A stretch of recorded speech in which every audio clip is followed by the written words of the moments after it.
Lifetalk for February, the Valentine month. And while it's still February, we at the Workplace at the River want to show our love to you by actually giving you very practical and very useful tips for this coming medical forum in a short while, so that it will help to keep you safe and as well as well together with your loved ones at home. And on top of that, even the doctors who are on tonight, they also want to show that they care very much for all of you by not being here physically live, so that when they present that, they are not putting others at high risk of being infected, since every day they are in close contact with COVID patients. So tonight, we have got an exciting program ahead. But before we go into the program, can I just take you all to and get some interaction from you all? So I'd like to hear from you all. How many of you are here on tonight? Let me see.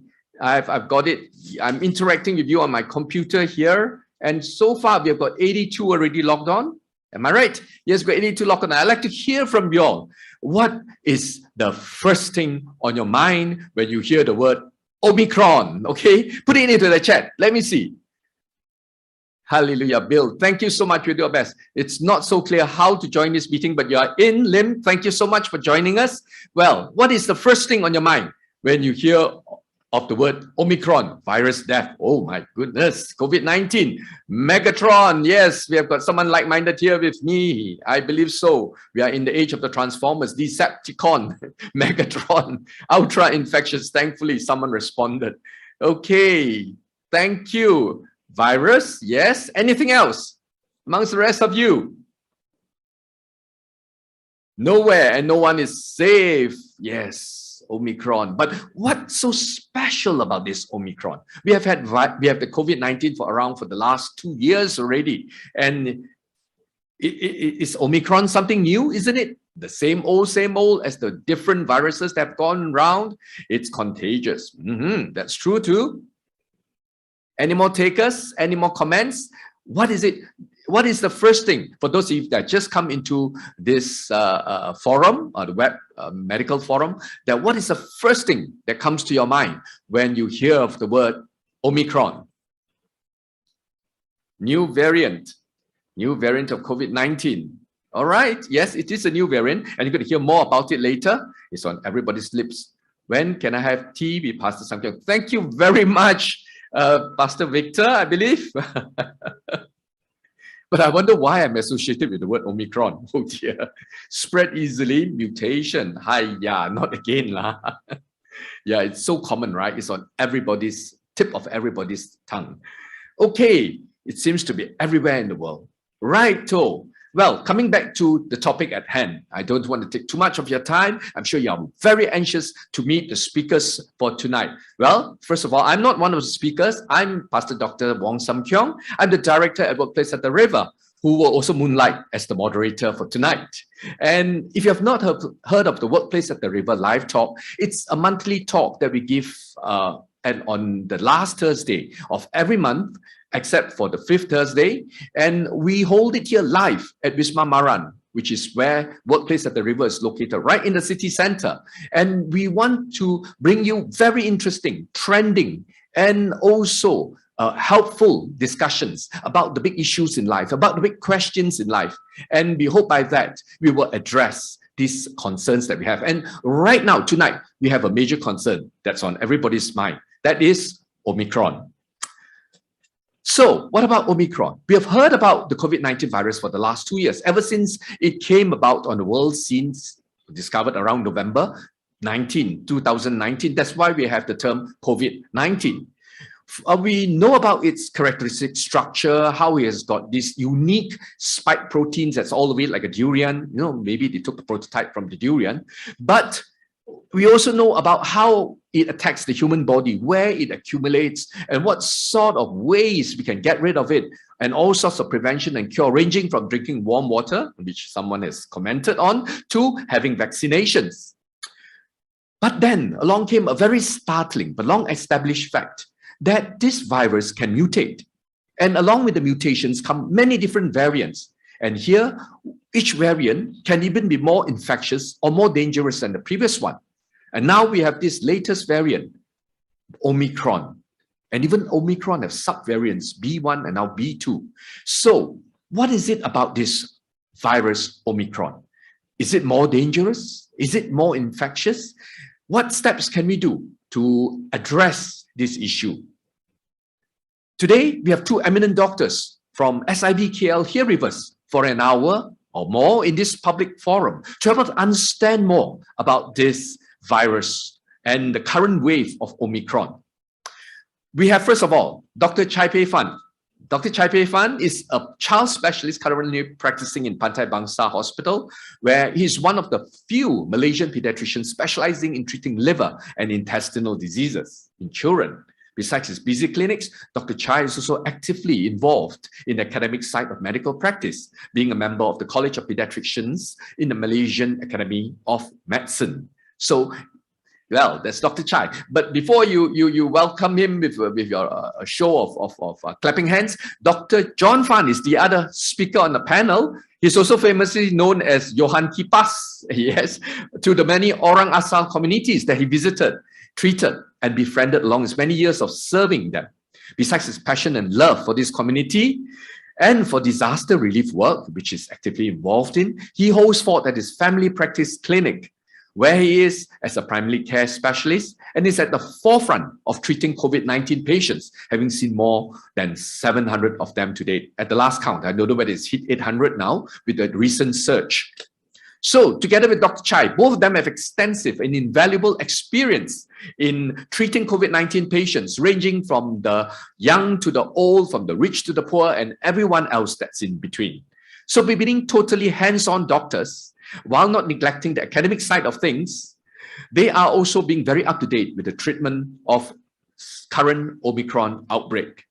So, please join me in welcoming both of them to this medical forum, Omicron. What to expect by typing in the chat, welcome to them, or even putting an icon up of clapping hands or putting a thumbs up for them. I think it'd be very encouraging for all of us who are here putting this forum forward to you. Thank you all very much for responding to it. Well, someone put up a love sign for me. Okay, thank you. Okay, so as the moderator of this forum, I'm going to extract some very practical gems for info from them for the next half hour, and then open the floor to Q&A for the following half hour. So please type your questions in the Zoom, or if the YouTube is open, if there are more than 500 packs logging on, the YouTube chat, you can type them on, or you can ask directly from the audience. A few of you who are here live with us, the brave ones who will brave the Omicron outbreak to come and join us this evening live at Maran. So let's get round to it now by answering some of the FAQs that are prepared for them. So I'll start with Dr. Chai. Dr. Chai, welcome, and thank you very much. It looks very handsome and prepared for the forum that's ahead. And I'm going to start with the first question. Dr. Chai, you know, we doctors talk in a lot of medical jargon sometimes, and we come up with the term variants and mutations and all that. So exactly what do we mean by COVID variants, and how or why do they form? Hi, thank you very much, Pastor Samkyong, and I'm really glad to be here to share whatever I know about this Omicron. So can I have the first slide, please? Right, to answer your question, I think we need to have a brief virology lesson. So I was given 3 minutes. So you can see in this picture on the left side. So the virus will invade the host cell. So in the case of this COVID virus, so it enters the human cell. And once it enters the human cell, you will find that the virus tries to replicate the genetic material in the human cell. And when that happens, they make many copies. And then after that, they exit the cell in multiples of hundreds to thousands and invade the other cells. So that's how the infection happens. Now, the problem is these viruses, especially the RNA viruses, they don't have very good Xerox machines. They don't have very good photocopiers. So when they make copies of themselves, they often make errors or mistakes, right? So these mistakes or errors cause the certain proteins or spike proteins and the proteins on these spike proteins to be a bit different, and hence it affects the characteristics of this new generation of viruses, or variants we call it, and of course they also behave differently. So that's where the variants come from, because there are always errors when they multiply, right? So that's how we get the variants, and the different variants have different characteristics. Right. Thank you so much, Dr. Chai. Maybe you'd like to comment a little bit on when they are formed, why do they pose such a threat to human beings? Well, these viruses are actually, of course, foreign to us, right? So we have our immune system, and a lot of times they cause destruction.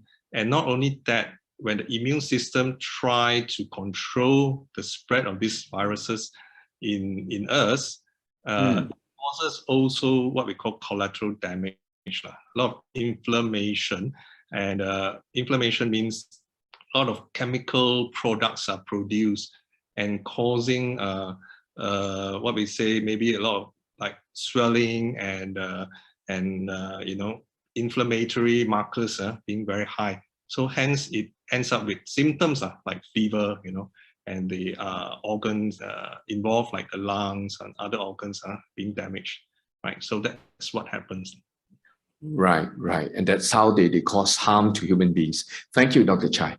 Coming now to Dr. John. Dr. John, now there are so many variants being formed over just this short period of 2 years. So how many exactly are there, and are they all important? What are the ones that are really important to us, and where does Omicron stand in this standing of all the viruses? Dr. Hi, Fan? everyone, can you hear me? Yeah, yes, we hear you. Can you hear me? Absolutely. Yeah. Anyway, thanks once again for allowing me to share my experience. I am by no means an expert. It's just that as more and more of my patients become infected with COVID, I had no choice but to treat them on a day-to-day basis, especially when you know, the government hospital facilities were overwhelmed in the middle of last year. So, and many of my patients were so afraid to go to hospital that they refused to get admitted, even though they were, you know, category 3, 4 cases lah. So I'm a reluctant frontliner, but I just want to share my experience of this whole episode. Yeah, there are many, as what Dr. Chai has mentioned, there are many variants out there at the moment. Each time when the virus goes through your body, especially the unvaccinated person, where the immune system is still naive, they undergo mutation. And thankfully, most of the mutations weaken the virus. But once in a while, you do have mutation that actually strengthen the virus, such as the one that we dealt with last year, the Delta. So prior to Delta, we have Wuhan, who is the grandpapa of all the subsequent virus. And the first one is Alpha, which was first detected in Kent in UK. And subsequently, you have Beta, which again is also what we call a variant of concern, because it is more deadly, more infectious, and cause more severe disease. And then subsequently, you have the Gamma, which was identified in Brazil, called P1, where it causes a lot of death and severe cases. And starting in India in October of 2020, because of the lack of vaccination, again, the Delta appears, and it just absolutely decimated their healthcare system, their economies. So now we are dealing with the latest Omicron, which a lot is yet to be sort of studied, but we will share with you what we know. Omicron itself, it was first identified in South Africa back in November of last year. And so subsequently, it has spread to almost every part of the world and becoming the dominant. The reason being because it can spread between 50 to 200% faster than Delta. Back to you, Pastor Samkyong. Right, thank you. It's interesting, right, that viruses can change according to different continents and different places and coming up with different variants. And so we have the alpha, the beta, the gamma, the delta, which you just mentioned, that sounds pretty dangerous. And now the Omicron. Amongst all these, Dr. Chai, which do you think it's more dangerous? Where does Omicron stand? Is it more dangerous? Because as it progresses from alpha, beta, gamma to delta, delta seems to be the one that killed a lot of people. What about Omicron nowadays? Yeah, so concerning this Omicron, can I have the slides here? I think a slide before that. Okay, fine. Well, if you look at if you ask whether the variants are dangerous, I think we have to look at how fast the virus can spread. So that's the infectivity. And also the other one would be what damage the virus caused. So that would be the morbidity and the mortality figures. Right, so if you look at the next slide, please. So if we compare in Malaysia, I think we are just seeing the beginning of the Omicron peak or the Omicron wave. As far as I know, the latest figures have shown that the variant sampling of this COVID virus, about 20% is still Delta, whereas around 80% of the circulating samples, the samples are Omicron, right? So if we look at last year in August, we find that at the peak of the Delta wave, cases per day was as high as about 24,000, right? And at that point, we had the ICU beds occupied. And you can see the figure down at the bottom, it's about 990, right? Whereas now, when we are facing a predominantly Omicron wave, and this figures was taken probably last week, 20th of February, we had 26,000. I believe today is around 30,000 already. But yeah, 1,000. Yeah, 1,000. Yeah, but we see that the ICU occupancy or ICU beds that's occupied is only 240 plus. And I believe now it's the high 200s or closing on to 300. So we can see the difference. Although we see many cases at the moment compared to August last year, and yes, it's probably spreading more or spreading faster than the Delta variant, but it's not as severe. The severe cases are less, hence the ICU occupancy is much less, okay? Next slide, please. So studies have shown, and this was published end of last year when they look at Omicron, and they found that yes, in fact, Omicron is 10 times, more than 10 times more contagious than the original COVID, the Alpha strain, and at least twice more contagious than Delta. Next slide, please. Okay, so in the US, they have had their Omicron wave already. In fact, they peaked somewhere in the middle of January. And when they compared, right, this is in the US, and when they compared the peak of Omicron versus the Delta peak, they found that Omicron was actually 5 times higher. They are 5 times higher. That's the average daily cases was 5 times higher, right, as compared to Delta. So you can see that in the arrow 8, the red arrow in the graph on the right side of your screen, you can see in the red arrow shows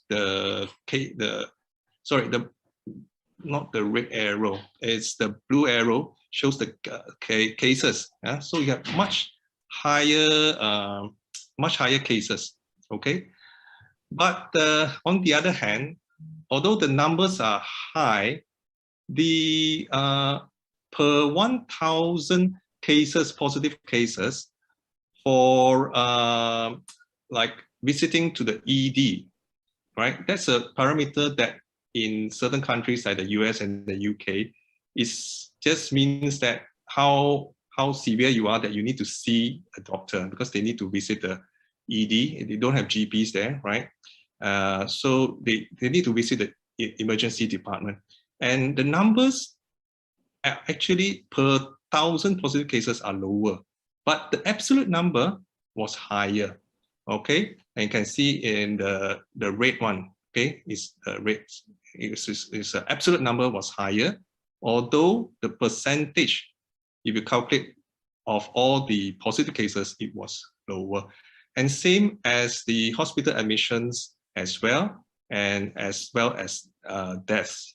Okay, so in other words, it's more infectious. It spreads very fast to very large numbers, is what we are seeing at the moment. And in fact, most of the cases were milder. But on the other hand, because the numbers were so high, the absolute numbers of people requiring hospitalization or even the death figures are actually slightly higher in the Omicron wave as compared to the Delta wave. Okay, so in other words, yes, you can say it's true that the Omicron variant is milder. Most of the cases that I've known of so far, they have very mild symptoms and they recover. But if the numbers continue to increase here in Malaysia, I think the absolute numbers of people requiring intensive care and those at risk of dying from Omicron will also rise and can be comparable to our own Malaysian Delta wave last year. Right. Yes, there we go. We have the two virus of concern, Delta variant and the Omicron. And one appears to be both highly infective and dangerous, and the other, Omicron, is more infective but slightly less dangerous, as in terms of what Dr. Chai has mentioned, hospital admissions, ICU admissions, ED attendances, and all that.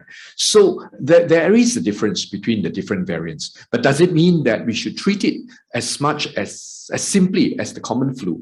I think it can still cause some disease. But let's hear from Dr. John what he thinks. Does the Omicron, can this still cause a severe COVID-19 illness, in spite of the figures that shows?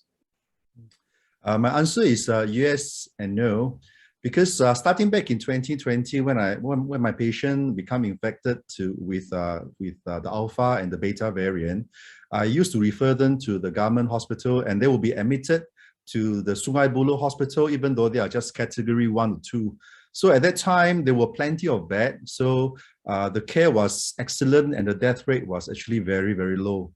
But beginning of 2021, as the cases begin to rise more and more, there was still the pre-Delta.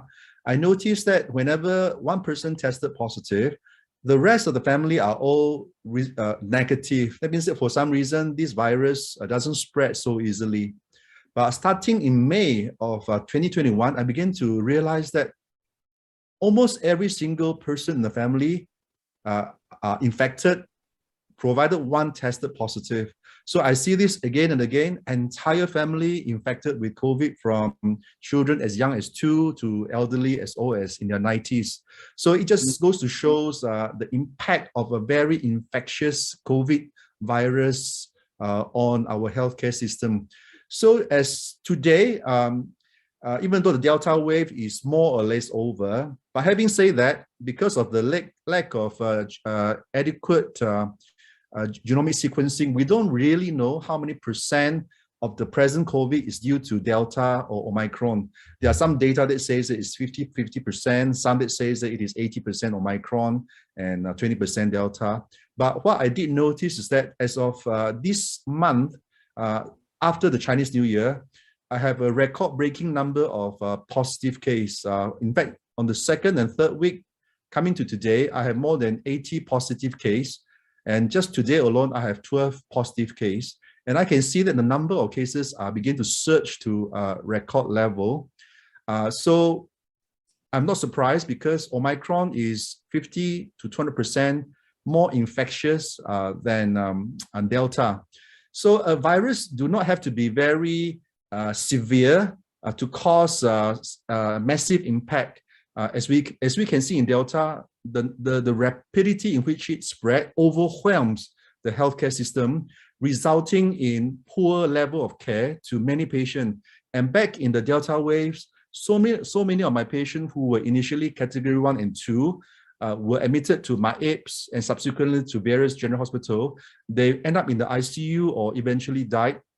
And I realized it's because there are just too many patients in the hospital and the doctor were not able to provide the care they need. At one time, the ratio went up to 50 patients per doctor, usually the poor houseman or the MO.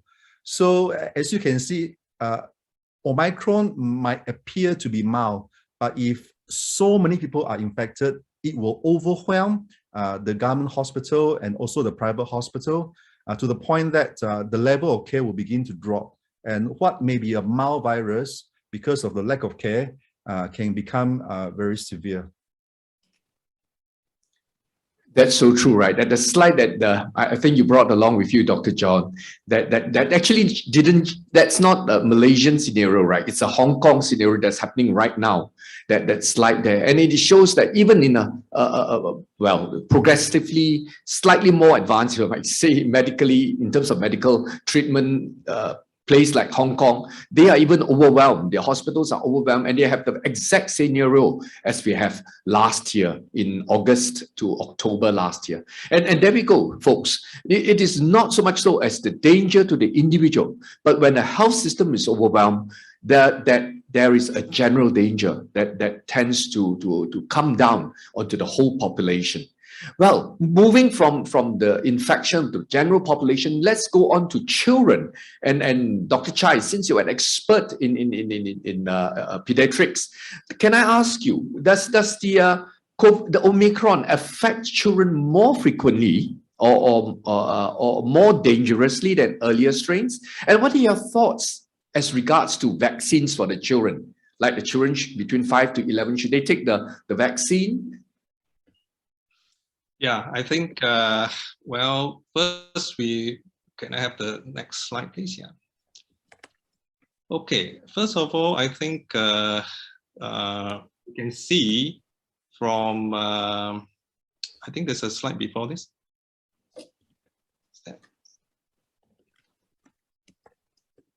No? Okay, anyway, first of all, we can see that from the experience that the Omicron wave, the impact on children under 5. And this study was published recently, and they found that, in fact, those who got infected with Omicron, the children, they found that actually they were less severe. Okay, the figures there looked at, again, emergency department visits. You can see the figures versus the previous wave, which is the Delta wave, and they gave you the this risk ratio, and the risk ratio was 0.7, which in other words means about 30% less likely to need a emergency department visit. And of course, they look at parameters like hospitalization, ICU admissions, and mechanical ventilation. And all of it looks like it's around 70% less than the Delta variant, the effect of the Omicron variant on this group of children. Next slide. But in the UK, they found that there were also an increase in the admissions, especially for children less than a year old, from about 42% of children below 1 year needed to be hospitalized, as compared to 30% during the Delta wave. However, for those who were admitted, the oxygen use, needing intensive care or mechanical ventilation were all less. And also the length of stay was also significantly less, right? So there were higher numbers, but they were less severe to a certain extent, right?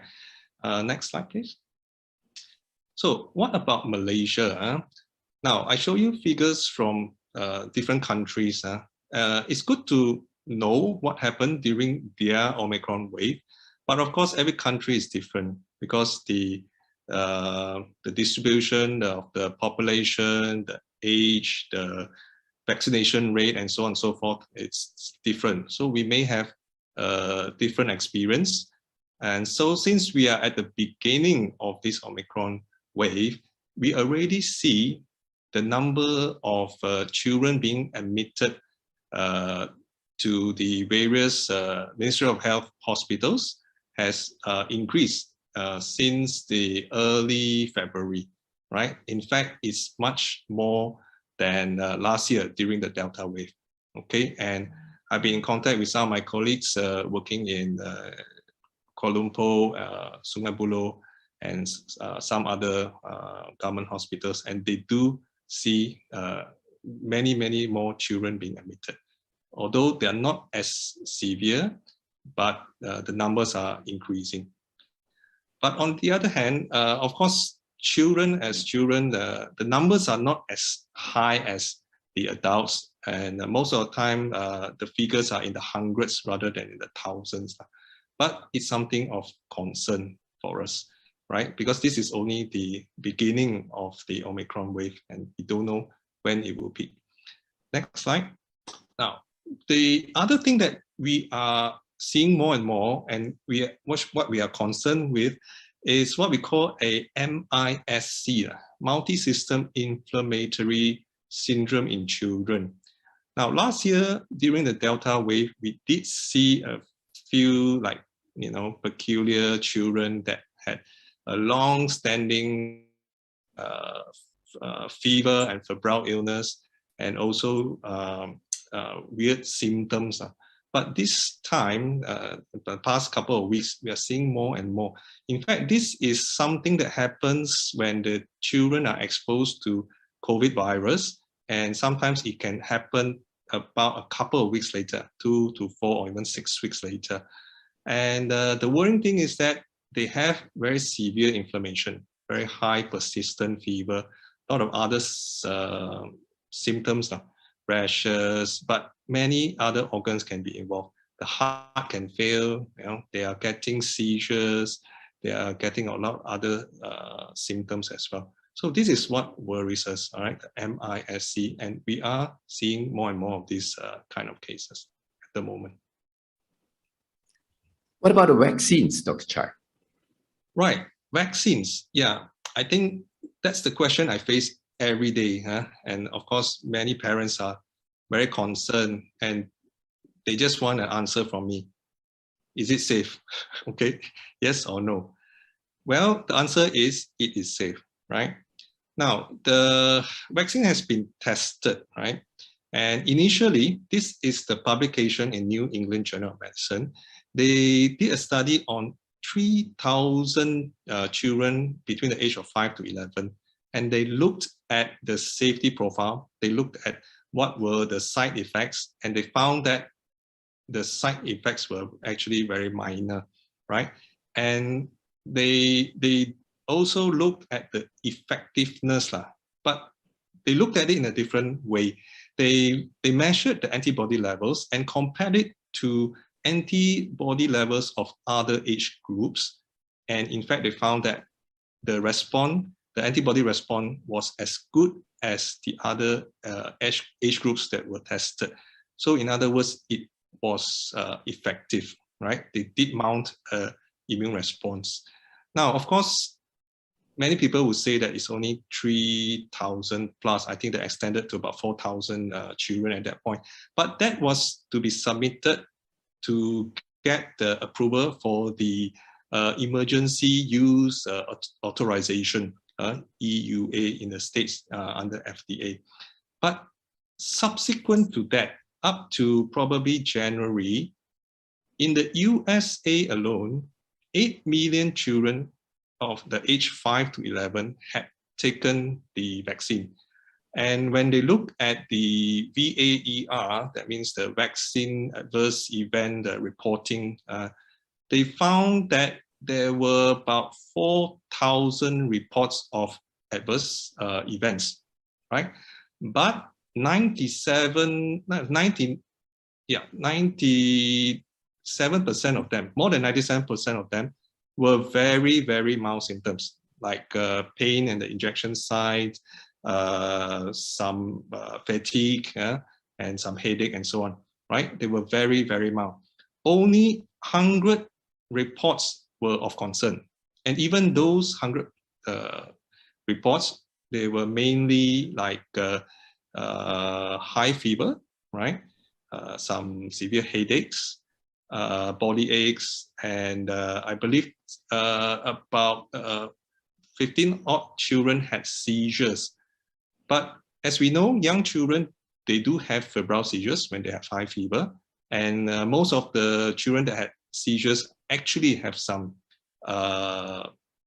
seizure problems, underlying seizure problems anyway.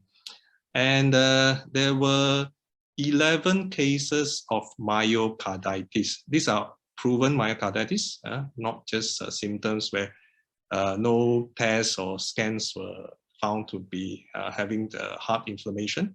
Now, these 11 cases, of these 11 cases, 7 of them recovered quickly. And in fact, 4 of them at the time of the report were on the road to recovery. And none of the children out of the 8 million children who took the vaccine, there were no deaths related to the vaccine. So that is, I think it's really assuring because the numbers are high. That's only in the US alone. If you add on the other European countries, I believe the figures probably is into the 20 million of children who have taken the vaccine so far. Thank you, Dr. Chai. That's a very reassuring statements that you just made, that out of 8 million, there are only 11 cases of myocarditis, and all of them are recovering, have recovered or recovering. I think generally that message we're sending out, it's very safe for children to have the vaccination. And also combined with what we see in vaccinations amongst adults. So we now go on to vaccinations amongst adults. This I'm going to direct to Dr. John again. Do the COVID vaccines that we started developing for the alpha, beta, gamma, delta strains, do they still work for this Omicron variant? And can they still reduce the severity of the illness as much as we see the figures in the children? Do they work for adults? And also at the other end of the age range, for the elderly, which I believe you treat quite a number of them, do they seem to be more susceptible to Omicron than to the other variants before it? What are your thoughts on it? Okay. Yeah, I have treated so far about 800 cases of COVID, of which around 120 are children less than 18 years old. So thankfully, even without vaccination, almost all of them have very mild symptoms. So if you ask me a month ago, I would say maybe no hurry to vaccinate the children. Let the American be the white guinea pigs first. So, but having seen the current surge, in fact, for the end of last year and January, I hardly have any positive case. So I thought that, wow, we are coming to the end, the light at the end of the tunnel. We can, go and meet our loved one. We can go holidaying. But these last 3 weeks, especially after Chinese New Year, I see such a huge surge. I begin to change my mind. And number one, simply this: the impact of COVID is not just in terms of health for the children. They may not get very sick, but if they are not vaccinated, what happens is this: they will bring back the virus because they are quite easily infected among the kindergartens, the school that they go to, and they will have such a high viral load. And children, they are not the best with SOP, not wearing masks, especially at home. They become a host for all the vulnerable, grandfather, grandmother at home. And I begin to see that despite of them being fully vaccinated, they are falling victims to COVID. I keep hearing this, doctor, but I never go out. I always stay at home. But you have to recognize that the family as a unit, even if all of them do not go out, but the father goes out, the whole family is at risk, especially for those who are not vaccinated or for those who are only twice vaccinated, but they are high risk and they are still vulnerable. So I would echo what Dr. Chai say. Yes, children do not get very sick with COVID, but there are 3 reasons why you should vaccinate them. First one, to protect themselves from rare symptoms like MIS-C. Number 2 is to prevent them from spreading the virus to the rest of the family member. And lastly, equally important is, as long as children are not vaccinated, they are serving as a host for future mutation. And now we are beginning to see this, the BA.2 variant of Omicron. Some study shows that it may be as virulent and deadly as Delta. So as long as we have a pool of people in any country that are not vaccinated, there is a high chances of newer mutation emerging from them. And the other thing that I'm really worried about as I begin to see the surging case is close to 5 million of our elderly, those adults, still have not got their booster dose. So again, study shows that the best vaccine in terms of antibody level is the mRNA, i.e. Pfizer and Moderna.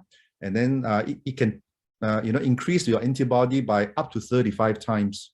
AstraZeneca, maybe about 2 to 3 times, which is still good enough. But as we see in Hong Kong, where the vast majority of people are so scared of mRNA, they go for Sinovac.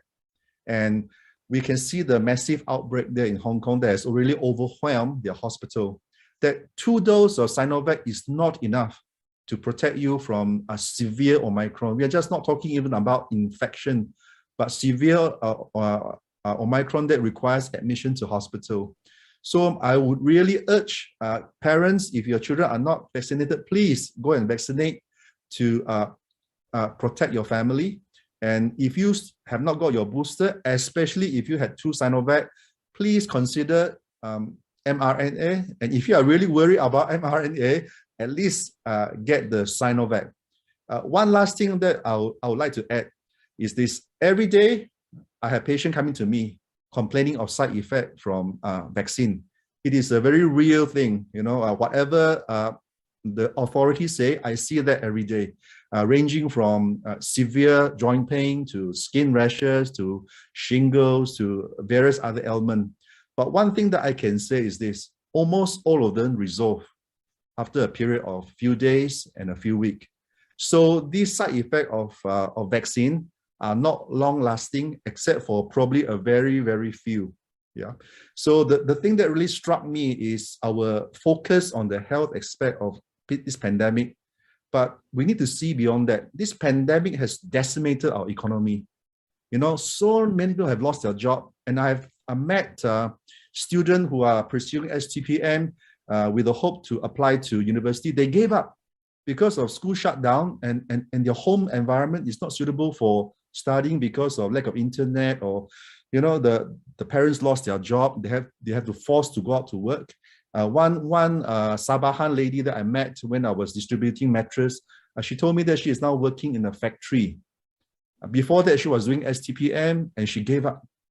So the impact of unvaccinated pandemic is incredible. It's not just in terms of death, ICU, but it really destroyed the future of our children. So many of them gave up and they missed the opportunity to further their study. And this is a lifelong impact that we really need to overcome. Vaccine is not perfect.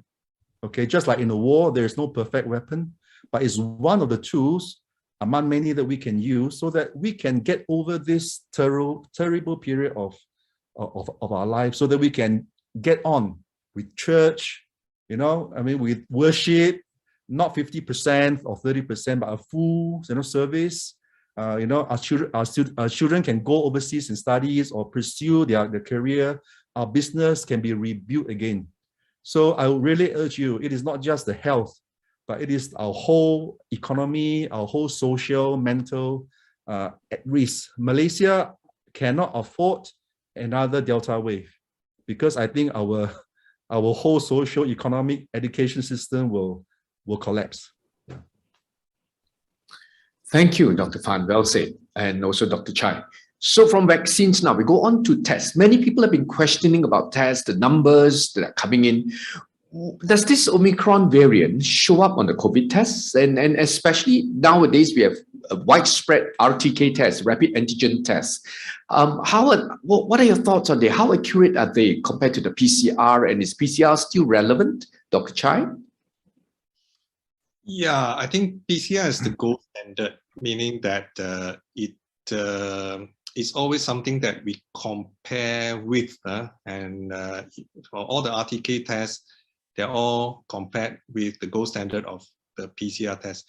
In fact, PCR gives us a lot of information. Even now we have the variant testing. So if you want to test for Omicron, you can test whether you're positive for that. So that is not an issue, right? The RTK or the home test that we have, well, there are a few things that we need to consider. Of course, the product itself, not all products are made equal. So you have to check the information of the product. But whatever, those who are approved by the Ministry of Health would meet certain standards. And most of them have a sensitivity of above 90%, meaning that if you are really positive and you do the test, 10% of it will have a false negative result, all right, about 10% or less than 10%, okay? So, of course, it's not as good as a PCR, definitely, but currently, currently the SOP is if you test the home test and if you are positive, you will just be considered as positive. That is good enough. And if you do not have any symptoms or very mild symptoms, just activate your My Sejahtera app and make sure that they know that you have a positive test and you have to follow the quarantine SOP. Now, I've discussed this about whether Omicron would affect the results of the RTK or home test. In fact, it should not, because theoretically, they do not test subvariants. They test a very general antigen on the COVID virus.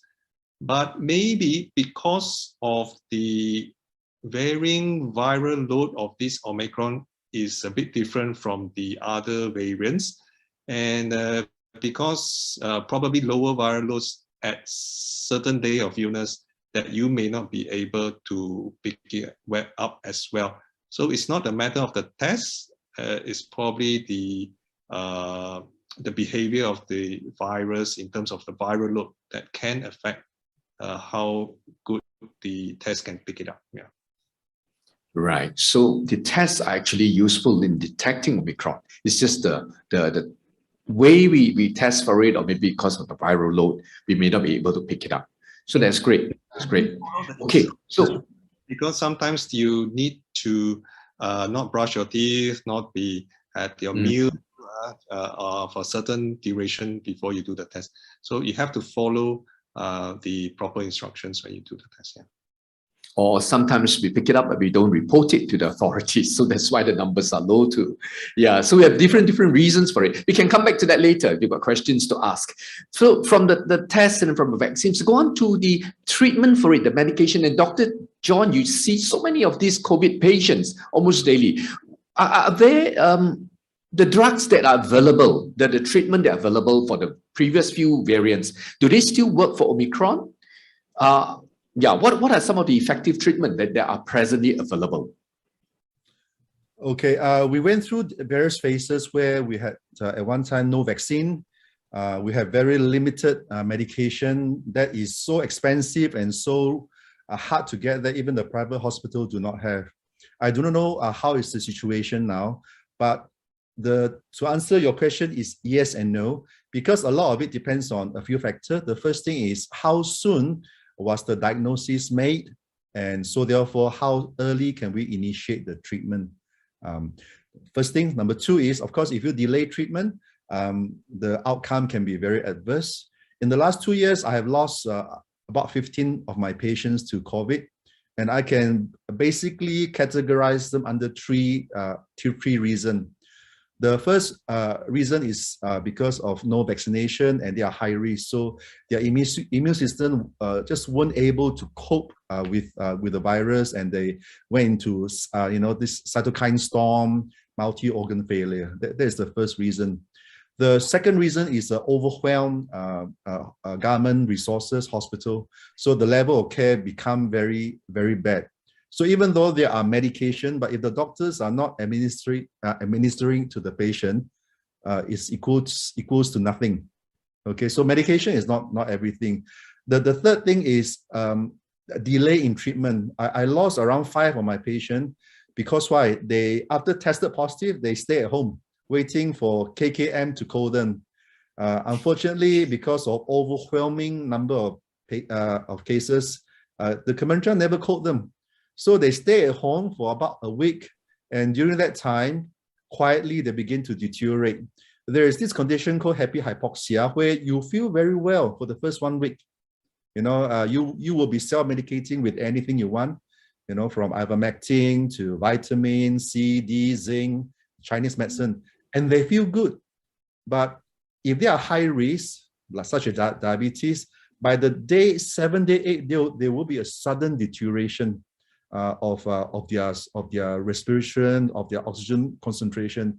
So at one time we have so many brought in that because these people, they went into hypoxic state, and because there is no one around them, and they die at home.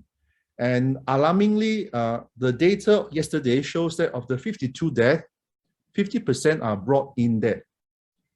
So self-test kit is good and bad. If you self-test and if it is positive, please consult a doctor. Do not self-medicate without qualified doctor to monitor you, because you will go into this state of happy hypoxia, and by the time you become very severe, and these 5 patients, when they came to me, their oxygen saturation was like in the 80s. And there isn't much I can do for them. And when I referred them to hospital, invariably they were in ICU for 2-3 weeks, and they pass away. And I remember there was one lady who could not find a single hospital in the entire Clam Valley. She ended up in Port Dickson, and after 3 weeks she passed away. And the medical fee was just absolutely crazy. It was like 200 over 1,000 ringgit. So coming back to your question, does the drug work? Yes, if they are given to you early. And now that we have coming into the market, oral antiviral, such as the Paxlovid and this Molnupiravir, and both of these have shown to be highly effective. In fact, Paxlovid is from Pfizer. It can reduce hospitalization among the high risk by up to 80%. And the Molnupiravir is from Merck's. That one is about 30%. So as far as I know, it is still not widely available in Malaysia, even though it's already approved in Singapore, in US and UK. So at the moment, the key is still to test early and to consult doctor and not self-medicate. Yeah. Right. Thank you for the wise advice, Dr. John. It's so true. Now, Dr. Chai, what other effective steps are there? What are the most effective steps besides taking medication to protect ourselves from Omicron? Right. I think of course, to prevent is better to, try to treat the condition. We already talk about vaccine, like Dr. John said, vaccine is not perfect. But of course, studies have shown that the importance of actually the booster dose. And in fact, I myself have had doubts. How come you need 3 doses? Why 2 doses not enough and you need 3 doses? And suddenly 2 doses doesn't work and 3 doses suddenly will work quite well. So I had a discussion with my immunologist friend recently. And in fact, the immune system is actually not as simple as antibodies, and that's it, because when we load the immune system with the 3rd dose, in fact, the booster dose, a lot of other immune cells get woken up. And in fact, one of it is the memory B cells. And somehow the booster dose just activates them much better. Although the overall effectiveness of 3 doses, we're talking about the mRNA, mainly the Pfizer vaccine, against Omicron, is probably not as good as the protection of the Pfizer during the Delta wave. The numbers, the figures are a little bit lower, but still it's quite a good figure. I think about 70 plus to 80% rather than 90%. So of course, you know, what can we do? Well, a lot of things change. The variants keep coming, right? Well, the Bible says in Hebrews, God is the same yesterday, today, and forevermore, right? There's one thing that also didn't change, and we always forget, is the humble mask. The humble mask. If we wear our mask properly, and we wear a reasonably good mask or KN95 or N95, whatever happens to the virus from now on or even before, it remains the same. It is effective. It doesn't matter what variant you encounter, because for the mask is the size of the virus, not the different antigens.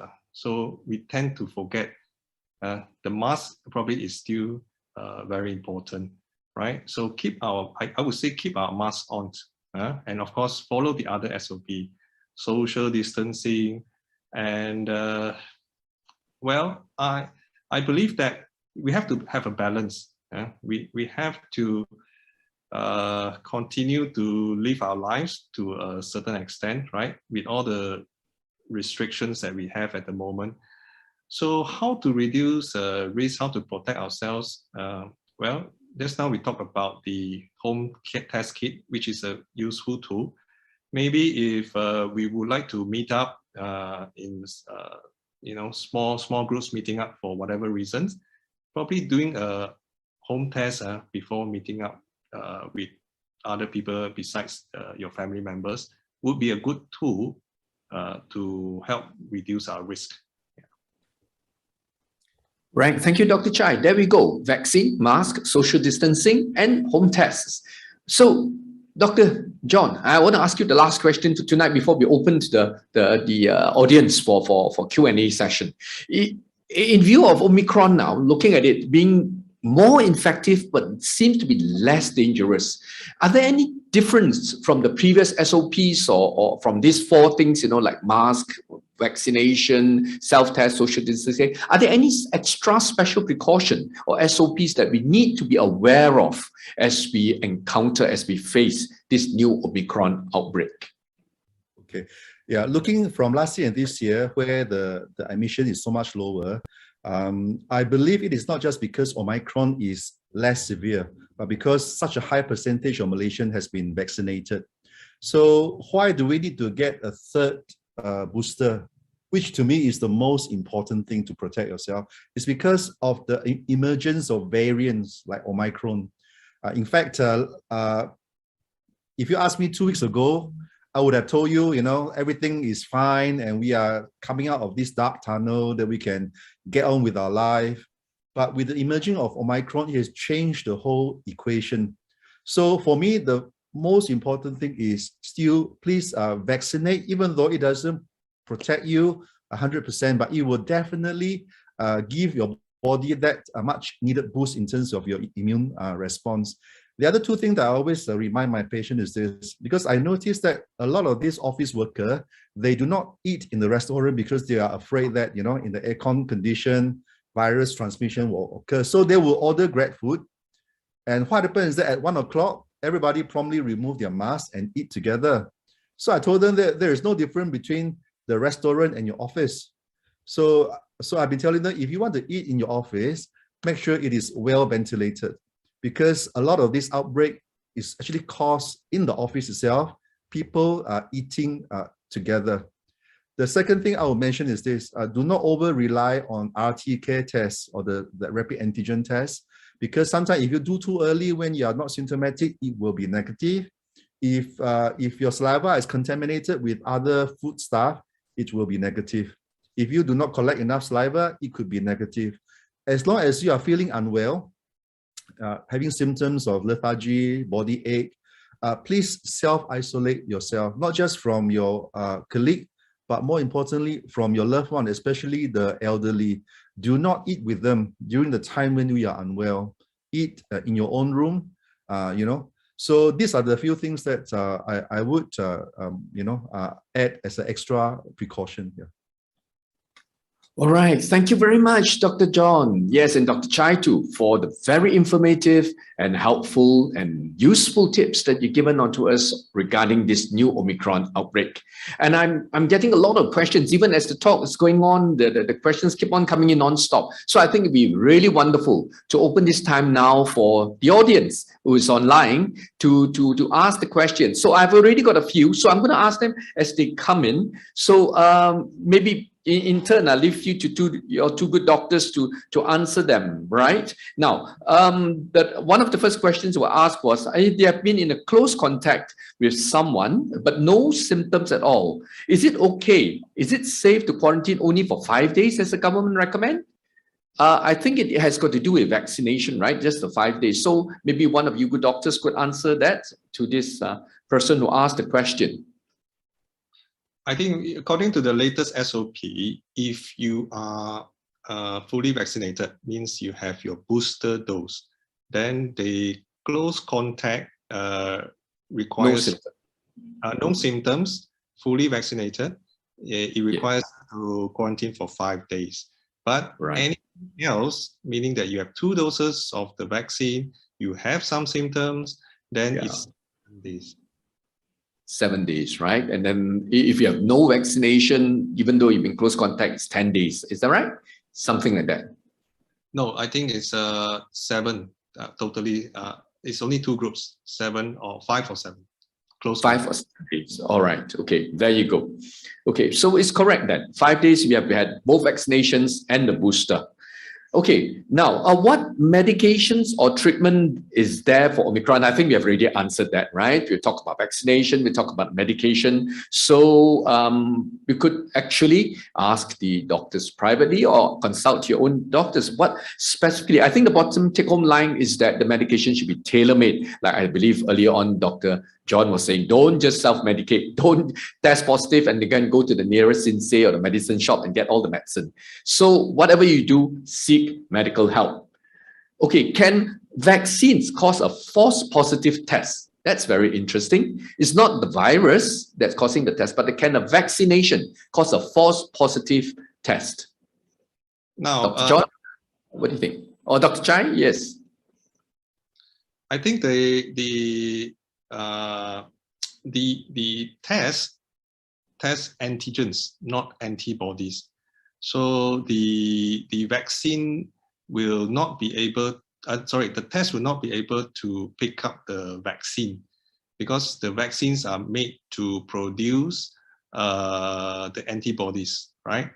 And in fact, the PCR is very specific to the genetic material of the virus. So again, I don't think it will detect the antibodies, but rather all the tests detects the antigens or the genetic material of the virus.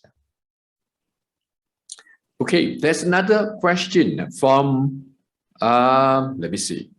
No, there isn't the name, but there's news about a 13-year-old boy who died after taking the first dose of vaccine. This is regarding vaccination for children. Parents said the child was very healthy and active, and since the boy died after 18 days, the parents are blaming the vaccination. What are your thoughts? I think this type of stories are not new. We get them in the media every other day. Yeah, what are your thoughts, Dr. Chai, about these stories? Okay, I think first of all, even before the COVID virus started, the pandemic started, people do die. You cannot say that people don't die. There are sudden deaths as well.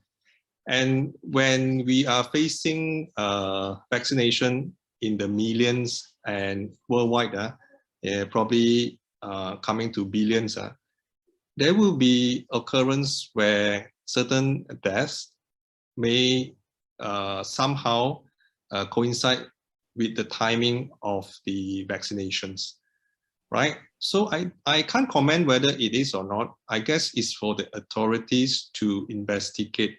And there are ways, of course, to check and probably need a post-mortem to find out whether the vaccination and the death is probably related. In fact, recently, today they have published 44 inquiries into deaths that are probably related to the vaccination. And out of that, they have concluded 22 cases and none of them were caused by the vaccine. Well, again, I'd just like to say there are people who suddenly die as well, even before the COVID pandemic. So sometimes we just need to be careful. It's easy to blame the obvious, you know, oh, I got a vaccination a couple of days and now this child or this adult has passed away. But sometimes it can be due to other reasons. So I guess it's for the authorities to find out the true cause of the death. Okay, thank you, Dr. Chai. For Dr. Fan, I think I've got two questions directed to you. Now there's so many questions coming in, I'm sending them two at one time, shooting from both left and right hand. Okay, Dr. Fan. One simple question. They're asking, is the KN95 mask good enough to give protection over Omicron, as I guess, as compared to the other variants? And the second one is, just now you mentioned something about the Sinovac vaccine, you know, being given in Hong Kong and all that, giving 2 doses. Now, this person is asking a unique situation where he has 3 doses of Sinovac. Should the person go for a 4th dose as a booster? Pfizer as a 4th dose? What are your thoughts on it, Dr. Fan? Okay, first question. N95 no doubt is a lot better than the surgical mask. But have you ever tried wearing N95 out walking around? It's quite suffocating. In fact, a lot of my fellow doctors in their clinic do not wear N95 because perhaps out of a false sense of security. But I really do recommend it. But you need to make sure that the N95 that you buy fits you correctly, because a lot of the 3N, which is the best one, N95 are actually for the mat salleh. So I have patients who wear it, and then there's a gap there, the chin there. So it's like as good as not wearing. So make sure that the size is appropriate for you. How do you measure a size? Actually, there are websites that you can access. How do I get the correct N95? I know that there are a lot of questionable N95 out there called KN94, K94, a lot of fake one out there. In fact, for me, I also don't really know which one is real or not real, you know. So if you are worried about fake N95, like what our Kyrie says, double mask, you know, wear a surgical mask and then a cloth mask over it to make sure that it really hugs your face tightly. It definitely works better than just a simple surgical mask. The second question is this: Hong Kong is trying to follow the China policy of zero COVID. You know, they have severe lockdown of entire city to try to clamp down. But with Omicron, obviously it is not working. So during that period of time, a lot of people are waiting for their vaccine. So there is a lot of delay. So a lot of them end up just having first jab. Even right now, majority of Hong Kong folks had only 1 jab. And I think 60% of them choose Sinovac because, again, they are worried about the mRNA. So the other 40% that has 2 Sinovac, study shows that they are as vulnerable to the Omicron. Perhaps less so to the Delta, but the Omicron has really hit them very, very hard. So my advice to you is this: if you already had 3 Sinovac, and if you are low risk, meaning that you don't have diabetes or high blood pressure, you're not elderly, then you just, just go on with your work, with your life. But if you have, all this risk factor, you have to be very, very careful. And I hope maybe in the next 2-3 months, new vaccine will come out from AstraZeneca, from Pfizer that deals with Omicron. If it comes out, I will urge you to quickly get your booster dose, despite of your 3 Sinovac. Yeah. Right. So in the bottom line is that you shouldn't go for the 4th dose as the booster dose with the Pfizer. Is that what you're saying? if you have already taken 3 doses of Sinovac? In Malaysia, you can choose your booster dose right now, Sinovac, AstraZeneca or Pfizer. So as far as the government is concerned, again, if you are low risk, it should be sufficient for now. Yeah. Oh, Also, okay. just add concerning the mask. I think most of the products out there, it's not the matter of the material being able to filter out the virus. Like I said, doesn't matter which variant, all virus, the size of the virus is the same, no matter what variant in the future as well. But I think the main problem we're talking about mask is the fitting of the mask. In fact, when the pandemic started and we were asked to handle the COVID positive cases, we had a fitting session where we work. We had a fitting session. I wish I could show you some of the pictures. They really put us in this suit, and then they spray some pungent odor. And of course, we are masked up, and we were asked to simulate movements like doing a CPR and all that. And they wanted to test whether the mask fit well and whether it were the odors or were able to seep through the gaps that you can find wearing the different size and different types of masks. So I think the fitting is the more important. Well, I don't really agree with double masking, putting a cloth and all that. If your mask has gaps at the side, you put another cloth in front, I don't think it's going to help. But if the double masking, the cloth mask helps to make the first mask a bit more fitting and less gaps, then I think that will work. Yeah. So it's the fitting.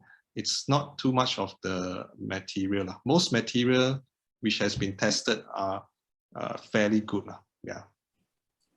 Okay, thank you. Thank you for your comments on the mask. Now, this one I think can come back to you, Dr. Chai. It's I believe it's a mother, can't be a father, who's asking about breastfeeding. She's asking if she can continue to breastfeed a child if she's suspected as positive because RTK is a faint second line on the T. Okay, if the RTK so continue breastfeeding, I think you probably would like to confirm whether you are really positive or not. Breastfeeding is not an issue, but I think when you breastfeed, the distance between the baby and the mother will be an issue here. And in fact, we have positive cases where we get the mother to express the breast milk. I mean, those positive mothers, and we can still use the breast milk for the baby. Of course, newborn babies at birth is a different issue, but I think it's not the breast milk itself is not an issue. I think the issue is the close contact with if the baby is negative. Yeah, so the close contact is the issue. Okay, that's good advice. Okay, coming back. Sorry.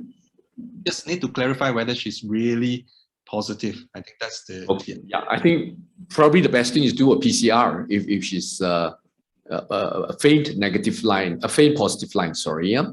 Okay. Now coming to another question on this Sinovac thing. This is an interesting chap. He says that 2 doses of Sinovac done overseas, and now he came back to Malaysia and had another 2 doses of Pfizer.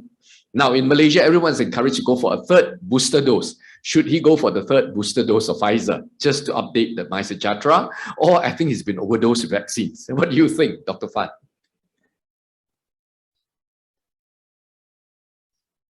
Dr. John, can you hear me? Can you hear me? Am I clear? Yes, we can hear you now. Yes. Yes. My line is not very stable. Can you hear? Yeah. Oh, can I repeat? Do you want to know how old is the patient? No idea. It's not No, mentioned. it's okay. I basically the question is, I have 2 Sinovac overseas and I have 2 Pfizer in Malaysia. Do I need to Have a third get a Pfizer. third booster? Yeah. So there are only 2 compulsory booster groups in Malaysia. First one is whatever age, if you have 2 Sinovac, you need to go for your third booster. Right now, you can choose whichever one you want, Sinovac, Pfizer, AstraZeneca. The other group is whatever vaccine you have received, even if it is Pfizer, if you are above 60 years old, the Kementerian say you need to go for your third booster. Again, you can choose whichever one you want. Because why? As of now, by the 1st of March, if you are above 60, even though you got 2 Pfizer, your MySejahtera will resort back to the incomplete vaccination. But if you are below 60, then for me, I would say probably it's enough. 2 Sinovac, 2 Pfizer, it's more than enough for the moment. Yeah. Right. Yeah, it does make sense, right? Thank you. Thank you for your answer. One more question on this Sinovac thing. Someone asked, am I right to say that China is only using Sinovac for their population and all of them are well protected? Okay, let me answer this question. China is in a very unique position. They have very good social control, so they really close down their border to prevent, external transmission of virus into their country. They are using Sinovac. In fact, if I'm not wrong, there are 4 different types of vaccine they are using. Sinopharm, and then there's the third one by the army, and there's a 4th one. In fact, they are coming up with their own mRNA virus. So what happened in Hong Kong today, it's a warning to China, because the moment China opened up their border and let free flow of traveling, China is at very high risk of massive outbreak that is worse than Wuhan. So that's why even right now, China is actually urgently researching into mRNA, because they realize the inactivated vaccines such as Sinovac, it is not as effective against especially the new variant. Yeah. Right. In relation to that, what are your thoughts, therefore, both doctors, that we are opening up our borders too? In view of this high 31,000 cases a day and might even go even higher, is it the right time to open our borders for visitors, for travelers? Any takers? I think the answer is probably you have to consider various aspects. At the moment, we probably need to see how this wave pans out, and because besides the virus, the numbers, the people who are sick and people who are dying from the pandemic, the COVID virus, we also have to balance it with what we see with our economy. I think it's a very difficult question to answer, and the answer will not please everybody. And I think sometimes it's very easy to criticize the authorities in making a certain decision. But if I place myself in their shoes, it will be a very, very difficult decision to make. And sometimes it's a matter of dollar and cents and the number of lives. How much you value the number of lives that you potentially can lose. I think after 2 years, we are very numb to the deaths. It's become just a number. Today is 300, today is 50, and at peak of Delta, 300 something. But those numbers are someone's father, mother, brother, sister. So it's very difficult, So for me, if the situation doesn't get too bad and the wave is improving, opening borders, looking at to very tight SOPs may be the right thing to do, but it's a very difficult question to answer. I'm happy to leave it to the people who are deciding this. Okay, thank you, Dr. Chai. What about you, Dr. John? Have you any thoughts on that? Whether the government decided to open the border, I think the key question is, how do I protect myself and my family? Yeah, so for me, I believe we are coming to the end of this, hopefully, this terrible pandemic. For me, is whether they open or not, please do not engage in any unnecessary traveling for the next 3 to 4 weeks until we can see where this trend is going. Because if you look at the Malaysian government COVID Now website, all the curves are going up. You know, whether is it case, hospitalization, ICU is really going up. In fact, most of the state, the ICU occupancy is around 50%, and Johor is exceeding 70%. So we do not want to be a victim of this. I understand the economy, especially those in the travel industry, really need this these tourists. But ultimately, everyone's risk is different. So educate yourself, make a wise decision for you and your family. And I believe the end is coming soon. And hopefully after this Omicron wave, we will be able to go back to a semblance of 2019, which, I look forward to SIB KL packed with 1,000 over people up and down, you know, having conferences.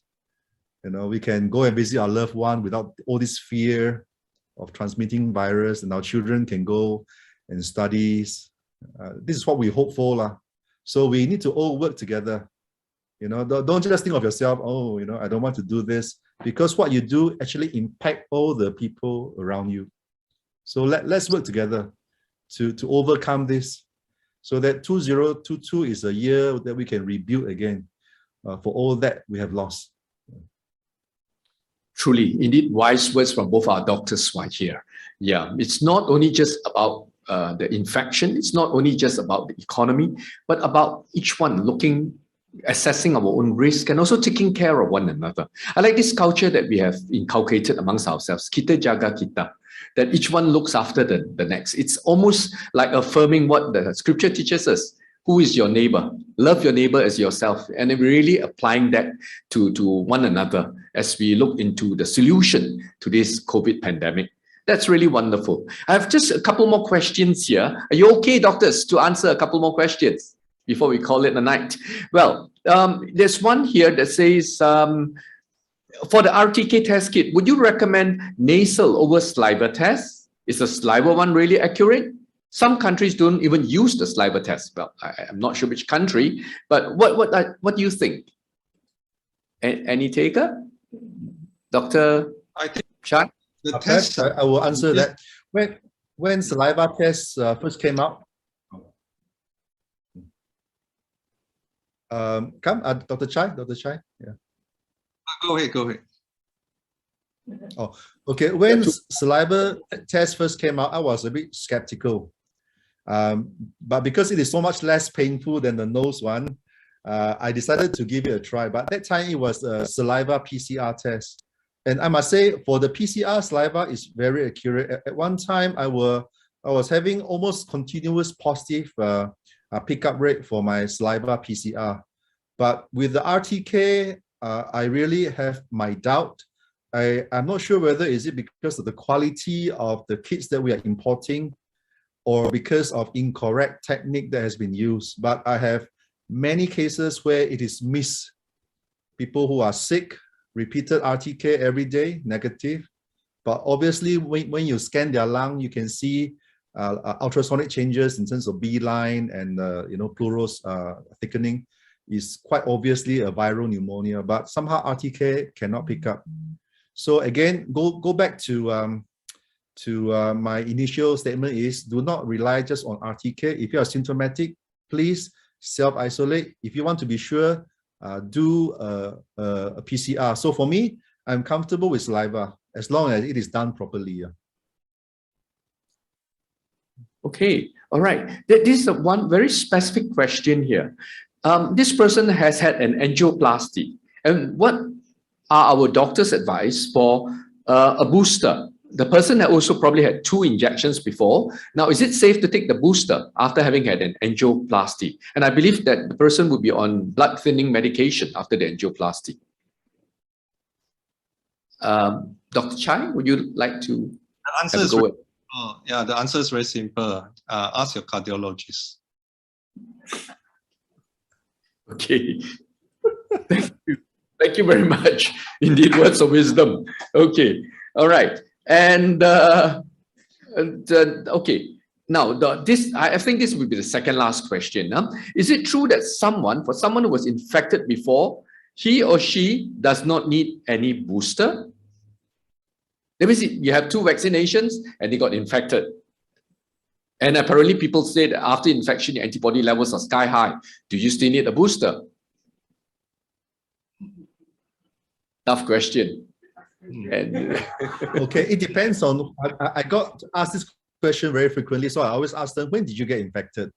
If they say last year, the first half of last year, then most likely it's alpha. If it is the second half of last year, most likely it's delta. So if it is this year, right now, if they got infected in the last 1 month, it could be either Delta or Omicron. So if for Alpha, please go for your booster, because I think it's a different variant. And by now, your antibody level after so many months probably is quite low. Okay. If it is Delta again last year, please go for your booster, because now we are dealing with a new variant, Omicron. So we want to keep your antibody level at a high enough level. But if you are infected, say last month,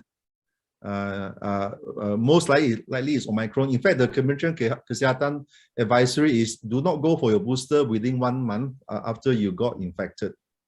Okay, so then for me, I will not be in a hurry to get a booster, provided that you are low risk and your COVID is mild. It's different if you are Cat 4 or Cat 5. That will be a totally different scenario, because you could be immunocompromised and you will need a booster, definitely. Yeah. I have cases where, like just this month, an old lady in the 60s, 2+ booster. In fact, she is boosted about a month ago. And she came to me very breathless, and her oxygen saturation was only 90%. So there are people who had full vaccination, even the Pfizer, yet because of their immune status, they are not able to produce the antibody, and they will still get very severe infection. So it all goes down to your health status. If you are high risk, please get boosted. right. Thank you so much, dear Dr. John. And I think the take-home message is at the end of the day, each one of us is so created differently by God. Each one is marvelously created. And we need to actually seek out what is exactly the tailor-made treatment for each one of us too. And I believe that God will give us the wisdom if we go to the right person and if we go to seek the right counsel. Okay, I think we've come to the end of it. It's almost coming to 8:30, and thank you so much, doctors, for staying on to answer so many questions from the audience that's so actively participating. And thank you, audience. You've been great audience. You've been asking so many good questions and getting excellent answers from our doctors. So before we end, I would like to ask maybe both doctors, give us some closing thoughts. After all that you said, what would be your one important take-home message that you have to leave with us? Yeah, maybe starting with Dr. Chai. Would you like to share with us some of your wisdom? I would like to just encourage everyone that do not be fearful. I think Omicron, yes, it is in a way, if somehow you are in contact or you really get Omicron, the chance of developing a very severe disease is much lower, right? So do not fear. But of course, it can have severe consequences as well. So do what we can to mitigate our risk. Follow the SOP, protect ourselves, prevent this infection. But if in the event that you're exposed and you really get it, do not fear. I think most of the friends and families and the cases that I've seen, all of them are doing quite well, right? But of course, depends on your your risk status and so on and so forth. But I think we should, in a way, live our lives to a certain extent, right? Following all the SOPs, but do not fear. Amen to that. Thank you very much, Dr. Chai. And Dr. Fan? Yeah, so really at the back of my mind is the terrible cost this pandemic has wrought on our society. Yeah, so in fact, during the peak, all my staff were infected with COVID-19. And for some reason, I was protected. And I really want to thank God for that. But I whatever it is, we don't want to go back to last year. Last year was a terrible year. So even though right now the vaccine is not the be-all and end-all, but I really do encourage everyone, let's get vaccinated so that we can together, finally turn a new leaf, that we can move on, so that COVID-19 will no longer be this, this severe dampening thing on our society, that it will just fade into the background, hopefully like a seasonal flu. And I'm really hopeful because for 2 months, December, January, I had no positive case, and I believe that is because of the effect of the vaccine. So I really encourage everyone, let's work together. Use whatever tools that we have, even though it's imperfect, so that we can together, emerge from this very dark period that we have been in for the last 2 years. Amen. Yes, thank you. Thank you both for your words of wisdom, dear doctors. Here on one hand, we are talking about not falling into the trap of being fearful and being locked up at home. On the other hand, have the wisdom of being taking the correct steps like vaccination, and also practice social distancing and the SOPs that are out there. And I believe that this balance, it's very much in line with what we should have our outlook in life. Whether we eat or we drink or whatever we do not fear, because the first thing, I think, our lives lie in the hand of our Creator God. And it's so true that if we seek first His kingdom, and then all these other things, whether we need to eat, we need to be protected, we need to take care of our loved ones, all these other things will fall into place too. So there we go. Thank you so much, audience, for joining us tonight.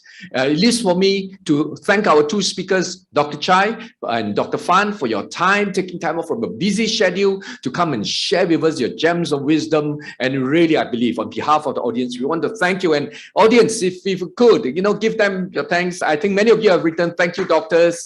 And also, you can put a thumbs up icon or a clapping hand icon, or for those of you who are online. And for the behalf of the speakers, thank you, audience. You've been a great audience for asking all these wonderful questions, and we really love to have you again.